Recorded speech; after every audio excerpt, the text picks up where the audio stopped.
तिरोडा शहराचा विकास हाच आमचा मुख्य उद्देश, खासदार प्रफुल्लभाई पटेल। येणाऱ्या 2 तारखेला तिरोडा नगर परिषदेची निवडणूक होणार आहे आणि सर्वच पक्षांचे नगराध्यक्ष पदाचे उमेदवार आपल्या विजयाची हमी देत आहेत। मात्र तिरोडा शहराचा खरा विकास जर कोणी करू शकत असेल तर तो केवळ खासदार प्रफुल्लभाई पटेल यांच्या राष्ट्रवादी काँग्रेस पक्षाचे नगराध्यक्ष पदाचे उमेदवार अजय सिंह गौर व राष्ट्रवादी काँग्रेस पक्षाचे नगर परिषद सदस्य हेच करू शकतात, असा ठाम विश्वास सध्या मतदारांमध्ये पाहायला मिळत आहे।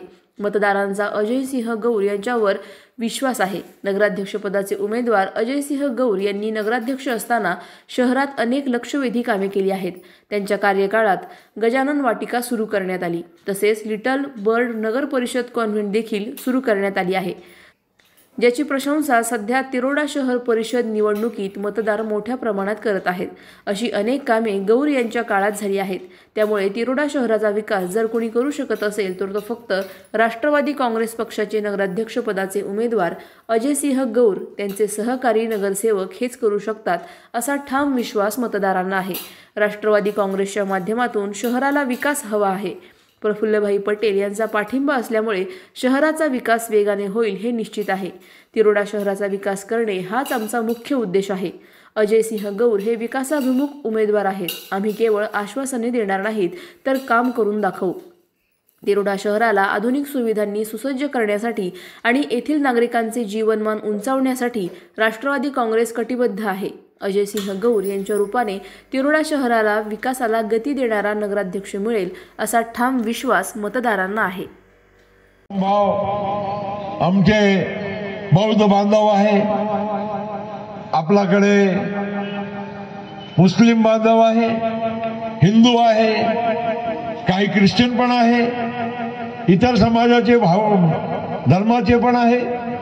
सगळ्यांना आपण कसं सोबत नाही घेऊन चाललं तर कसं चालणं।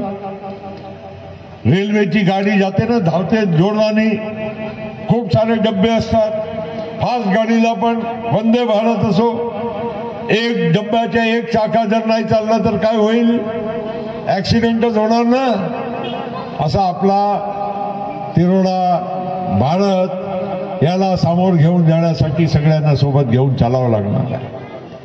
मी विमान मंत्री होतो तेव्हा नागपूरच्या विमानतळ आम्ही उभारलं, चांगलं केलं, नवीन केलं, आंतरराष्ट्रीय केलं। नाव देण्याच्या जेव्हा प्रसंग आला, कोणी एक साधा निवेदन सुद्धा मला दिलं नव्हतं, कोणी मागणी केली नाही। मी स्वतः ठरवलं की हा दीक्षाभूमीमध्ये असलेला गाव शहराचा विमानतळ आहे, याचा नाव महामानवांचा दिला पाहिजे। परमपूज्य डॉक्टर बाबासाहेब आंबेडकर आंतरराष्ट्रीय विमानतळ त्याचं नाव दिलं। रांचीमध्ये जेव्हा आम्ही विमानतळ उभारला, आदिवासी समाजाचे दैवत भगवान बिरसा मुंडाचं नाव दिलं। भोपाळच्या विमानतळ बनला, आपले पवार समाजाचे दैवत राजा भोजचं नाव त्याला दिलं। आज आपण तेली समाजाचे दैवत जगनानाजी महाराज त्यांची डाक तिकीट राष्ट्रपतीला बोलवून गोंदियामध्ये ते जाहीर केली। आपण परमात्मा एकला मानणारे बरेच लोक आपल्या जिल्ह्यामध्ये आहे। बाबा जुमदेवजीची डाक तिकीट काढण्याचं काम प्रफुल्ल पटेलांनी केलं। आज हे सगळं सगळ्या समाजाचे, कुणबी समाजाचे भवन असो, पवार समाजाचे असो, तेली समाजाचे असो, कलार समाजाचे असो, सगळ्या समाजाचे भवन, कुठल्याही ना कुठल्या विकासाचं काम त्या सगळ्या समाजासाठी आपण करण्याचं काम केलेलं आहे। आणि त्यामुळे या तिरोडामध्ये खूप सारी निधी आली, वेगवेगळ्या माध्यमातून आली। एवढ्या वर्षामध्ये आमच्याही निधी आले, बाकीच्याही आम्ही सरकारची निधी आणून या तिरोडामध्ये खूप सारे विकासाचे काम केलेले आहे। आमच्या वडिलांनी जेव्हा शिक्षणच नव्हता, एक हायस्कूल होता फक्त भंडारामध्ये, एकच हायस्कूल अख्ख्या जिल्ह्यामध्ये, आपला भंडारा जिल्हा एक होता, गोंदिया नव्हता वेगळा। त्यावेळी त्यांनी बऱ्याच ठिकाणी हायस्कूल सुरू केल्या, कॉलेज आता आज आपल्या तिरोडामध्ये आहे। हे सगळं म्हणजे ज्यावेळी शिक्षण नव्हता आता खूप सारी प्रायव्हेट संस्था झाली, चांगली गोष्ट आहे, शिक्षणाचा स्तर वाढला, मात्रा वाढली, पण हे सगळे कामं आमच्या वडिलांच्या काळापासून आम्ही करत आलो. आपण म्हणून आम्हाला काही तुम्हाला काही ओळख करून देण्याची गरज नाही आहे. तिरोडामध्ये काही भंडारा गोंदिया जिल्ह्यामध्ये सगळ्यांना माहीत आहे की प्रफुल्ल पटेल कसे आहे, काय आहे, आमच्या राष्ट्रवादी काँग्रेस पक्ष कसा आहे, कोणत्या विचाराचा आहे.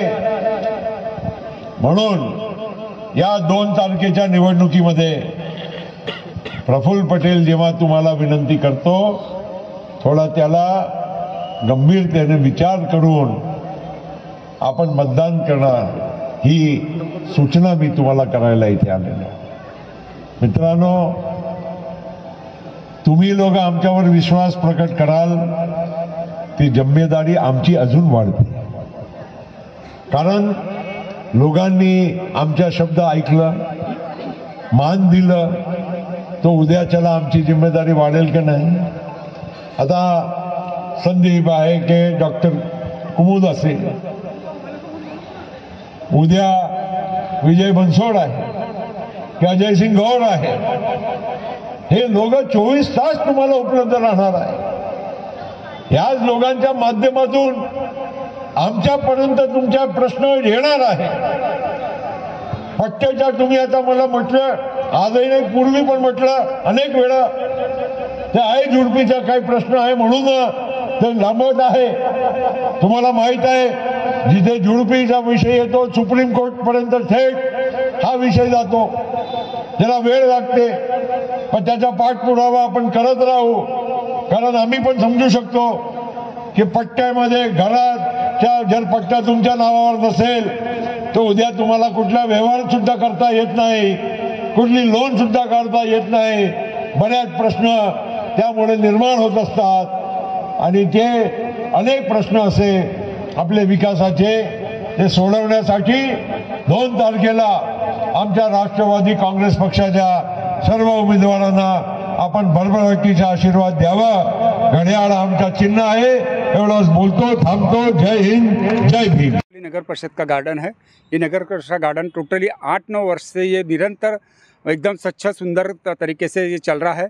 और जिस समय कार्यकाल बना था उस समय माननीय अजय सिंह जी गौर इनके कार्यकाल में ये गार्डन का निर्माण किया गया. वहाँ के सदस्य लोग, पूरे नगर परिषद के अधिकारीगण और जो मेंबर्स लोग हैं उनके कार्यकाल में ये सब गार्डन चलते रहा है ये. और यहाँ सीनियर सिटीजन, बच्चे, स्कूल की ट्रिप्स और यहाँ बहुत सारे बच्चे भी, शासकीय बच्चे, अनशासकीय बच्चे यहाँ पर इसका आनंद लेते हैं. और निरंतर ये गार्डन हर तरह से सुविधा के लिए उपलब्ध है. यहाँ पर ये गजानन वाटिका की एक खासियत है कि यहाँ पर पूरा डिसिप्लिन रहता है. और माननीय अजय सिंह जी गौर इनके नेतृत्व में गार्डन निरंतर ये यहाँ पर चलते आ रहा है. ये नगर परिषद का गार्डन निःशुल्क सेवा के लिए उपलब्ध है. यहाँ स्कूल की ट्रिप्स आती है, बच्चे यहाँ पर आते, कोई तरह से फीस नहीं ली जाती है. और किसी तरह से यहाँ पर किसी के पर दबाव या किसी की तरफ से कि भाई ऐसा करना वैसा कोई किसी नहीं होता. यहाँ पर क्या गार्डन माननीय अजय सिंह जी गौर इनके कार्यकाल में और उस समय के जो सदस्य लोग थे पूरी तरह से नगर परिषद के, उनके कार्यकाल में ये गार्डन का निर्माण किया गया है.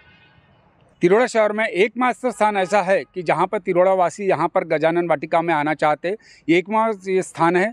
स्वच्छ सुंदर और डिसिप्लिन वाला ये गार्डन है कि जो तिरोड़ा शहर में एकमात्र स्थान है कि जो सब लोग यहाँ पर शाम को सुबह आते, सुबह 5:15 बजे यहाँ व्यायाम करने के साधन है. बुजुर्ग लोग आते हैं, सीनियर सिटीजन आते हैं, महिला लोग आती है, मध्यम वर्गीय लोग यहाँ पर आते हैं. और ये सवेरे 5 बजे से लेकर तो 9 बजे तक खुला रहता है व्यायाम के लिए. और शाम को भी लोग, काफ़ी लोग यहाँ पर टहलने के लिए फैमिली वाले आते हैं यहाँ पर. ये गार्डन की खासियत है.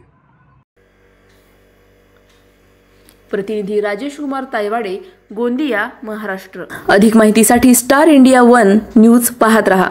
चॅनलला सबस्क्राइब करा आणि अशाच अपडेट्ससाठी बेल आयकॉन दाबा.